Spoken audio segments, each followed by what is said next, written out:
सितंबर 2024 तक जम्मू कश्मीर में चुनाव हो, अनुच्छेद 370 हटाने का फैसला बरकरार रहेगा।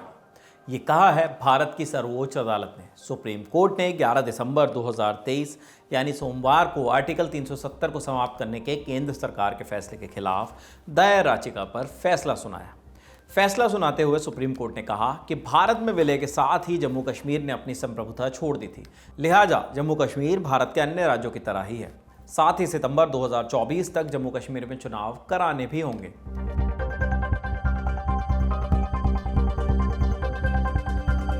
अनुच्छेद 370 पर अपना फैसला सुनाते हुए सीजेआई डीवाई चंद्रचूड़ ने कहा कि केंद्र राष्ट्रपति की भूमिका के तहत सरकार की शक्ति का प्रयोग कर सकता है। भारत में शामिल होते ही जम्मू कश्मीर की संप्रभुता खत्म हो गई थी। जम्मू कश्मीर के पास कोई आंतरिक संप्रभुता भी नहीं थी। इसका संविधान भारत के संविधान के अधीन था। राष्ट्रपति के पास अनुच्छेद 370 खत्म करने की शक्ति थी। अनुच्छेद 370 को स्थायी व्यवस्था कहने वाली याचिका को सुप्रीम कोर्ट ने खारिज कर दिया।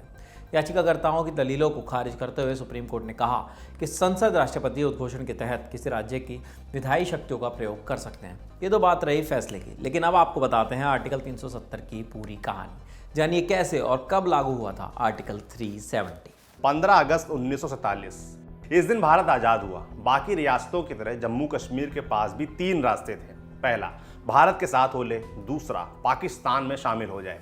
तीसरा, स्वतंत्र रहे। रियासत के महाराजा हरि सिंह ने आजाद रहने की इच्छा जताई, जो कि प्रैक्टिकल नहीं थी। पाकिस्तान ने कश्मीर पर हमला कर दिया। हरि सिंह ने भारत से मदद मांगी। मदद के एवज में भारत ने शर्त रखी कि जम्मू कश्मीर को भारतीय गणराज्य का हिस्सा बनना होगा।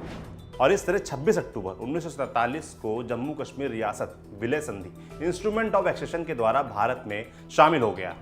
कश्मीर पर पाकिस्तानी हमले की वजह से इस विलय से जुड़ी बाकी चीजें मुकम्मल होने में देरी हुई। उधर कश्मीर को लेकर संघर्ष चल रहा था, इधर भारत का संविधान बन रहा था।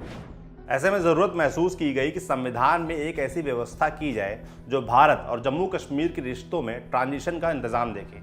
ये एक अंतरिम व्यवस्था होनी थी तब तक जब तक कि भारत के साथ अपने रिश्तों के स्वभाव को तय करने के लिए जम्मू कश्मीर में एक कॉन्स्टिट्यूएंट असेंबली चुन नहीं ली जाती। यही व्यवस्था आर्टिकल 370 थी। इसने जम्मू कश्मीर को एक विशेष दर्जा दिया। ये स्पेशल स्टेटस उन परिस्थितियों को ध्यान में रखते हुए दिया गया था जिनमें यह रियासत भारत के अंदर शामिल हुई थी। शॉर्ट में इसको समझने के लिए इसका मोटा मोटी टाइमलाइन देख लीजिए। 30 अक्टूबर 1947 महाराजा हरि सिंह ने शेख अब्दुल्ला को आपातकालीन प्रशासन का मुखिया बनाया। 5 मार्च 1948 30 अक्टूबर वाली व्यवस्था की जगह यह नया आदेश लाया गया। इसके द्वारा फिर एक अंतरिम सरकार गठित हुई। इसके प्रधानमंत्री थे शेख अब्दुल्ला। इसे जम्मू कश्मीर के लिए एक संविधान बनाने की जिम्मेदारी मिली। इसके बाद प्रधानमंत्री जवाहरलाल नेहरू और गृह मंत्री सरदार पटेल के बीच इस मसले पर कई बार बातचीत हुई। शेख अब्दुल्ला और नेहरू के बीच करीब 5 महीने तक हुई बातचीत के बाद आर्टिकल 370 की रूपरेखा तैयार हुई। 15-16 मई 1949 दिल्ली में सरदार पटेल के घर पर बातचीत चली कि कश्मीर का भविष्य कैसा हो। इसमें नेहरू भी मौजूद थे और शेख अब्दुल्ला भी। जिन मुद्दों पर विमर्श हुआ उनमें जम्मू कश्मीर के लिए एक संविधान बनाने और भारतीय गणराज्य में विलय के विषय भी शामिल थे। 18 मई को नेहरू ने शेख को एक चिट्ठी भेजी। इसमें लिखा था कि पटेल और नेहरू के बीच इस बात को लेकर सहमति बन गई है कि विलय की संधि में भारतीय गणराज्य को जिन विषयों के अधिकार सौंपे गए हैं उन्हें छोड़कर बाकी चीजों के बारे में फैसला लेने का अधिकार राज्य की संविधान सभा को है। 16 जून 1949 शेख अब्दुल्ला, मिर्जा मोहम्मद अफजल बेग, मौलाना मोहम्मद सईद मसूदी और मोतीराम बागड़ा ने भारतीय संविधान सभा को ज्वाइन किया। संविधान ड्राफ्ट के आर्टिकल 306A जो बाद में आर्टिकल 370 बना पर बातचीत शुरू हुई। भीमराव अंबेडकर संविधान के आर्किटेक्ट, वो आर्टिकल 370 के विषय में सहमत नहीं थे। ऐसे में इसका ड्राफ्ट बनाने की जिम्मेदारी दी गई IAS अधिकारी और कानून के जानकार गोपाल स्वामी अयंगर को। अयंगर 6 साल तक महाराजा हरि सिंह के प्रधानमंत्री रह चुके थे, कश्मीर मामलों के जानकार थे। आर्टिकल 370 को लेकर पटेल और शेख अब्दुल्ला के बीच कुछ मतभेद थे। इन्हें पाटने की कोशिश भी अयंगर ने की।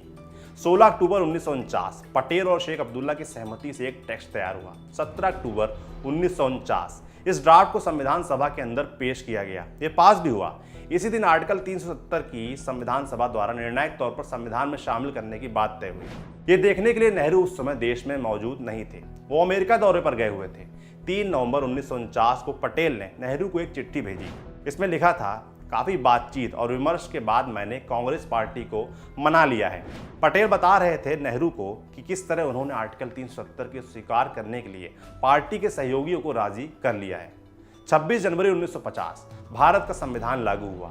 इस संविधान का हिस्सा था आर्टिकल 370। इसके साथ लिखा गया temporary provisions with respect to the state of Jammu and Kashmir. Article 370 के प्रावधानों के मुताबिक जम्मू कश्मीर को अपना खुद का संविधान बनाने का अधिकार दिया गया। इसमें तय हुआ कि रक्षा नीति, विदेश नीति और संचार मामलों को छोड़कर बाकी किसी और मामले से जुड़ा कानून बनाना हो या उसे लागू करना हो, इसके लिए केंद्र सरकार को राज्य सरकार से इजाजत लेनी होगी। खुद कांग्रेस पार्टी और उसके नेता भी आर्टिकल 370 के साथ नहीं थे, मगर फिर उन्हें यह बताया गया कि कश्मीर से जुड़े हालात और अंतर्राष्ट्रीय स्तर पर इससे जुड़े मामलों की वजह से ऐसी एक अस्थायी व्यवस्था करने की जरूरत है। कांग्रेस को समझाने में नेहरू की मदद पटेल ने की। हालांकि इसके बावजूद कांग्रेस के कई नेताओं की आपत्तियां खत्म नहीं हुई। कश्मीर असाधारण परिस्थितियों में भारत का हिस्सा बना था। ये परिस्थितियां ही आगे चलकर इस अनुच्छेद 370 का आधार बनी। बाद के सालों में कुछ मौके ऐसे भी आए जब खुद नेहरू ने कहा कि ये घिस चुका है। आर्टिकल 370 में कई संशोधन भी किए गए, जिनके बाद ये पहले की तरह मजबूत नहीं रहा। और अब देश के गृह मंत्री अमित शाह ने जो इसमें बड़े बदलाव किए हैं वो हम आपको बता ही चुके हैं। तो ये थी धारा 370 के वजूद में आने की पूरी कहानी। इस मसले पर ऐसी और तमाम जानकारियां हम आपको देते रहेंगे। आप देखते रहिए thelalantop.com। बाकी ये वीडियो फेसबुक पर देख रहे हैं तो हमारे पेज को लाइक करें, यूट्यूब पर देख रहे हैं तो हमारे चैनल को सब्सक्राइब करें।